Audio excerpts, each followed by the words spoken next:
సభకు నమస్కారం. అలాగే మేము ఇక్కడికి ఇంతకుముందు అంటే మా పిల్లలు చదువుకోవడానికి మేము ఒక 10 ఏళ్ళ కిందట వచ్చినాం.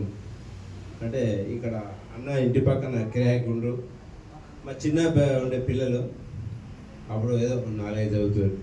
అప్పుడు 4 పిల్లలు కలిసి వినాయకుని పెడుతారు. ఇక్కడ అన్న ఇంటి ముంగలే పెడతారు. ఒక 2 సంవత్సరాలు అప్పటి నుంచి వాళ్ళ వెనుక అసలు వినాయకులు పెట్టాలి అని ఇక్కడ కూర్చొని మా పెద్ద అక్కలు ఉన్నారు. ఇంకో అక్క లేదు, రజితక్క, జయప్రదక్క పిల్లలను ముంగలు వేసుకొని వినాయకుని పెట్టించారు. అట్లనే ఇక పిల్లలు మేము కూడా కలిసి 2 సంవత్సరాలు అట్లా పెట్టినాం. ఆ తర్వాత ఇక్కడికి వచ్చినాం. ఈడ ఇన్ని పెడుతుంటివి చిన్నగా ఫస్ట్ తడకలతో ఒకసారి వేసినాం. తర్వాత రేకులు వేసినాం. అక్కడ లింగమూర్తి గారు ఆయన అట్టే ఉన్నాడు, అన్నీ ఉన్నాడు. కొత్తగా గుడి కట్టి మళ్ళీ కొత్తగా పెట్టేసినాము. అట్లనే ఇక అట్లే చేసుకుంటూ పోతే కిందకు వచ్చింది మొత్తం. అట్లే భజన కూడా వారం అనేది డిసైడ్ చేసినాం.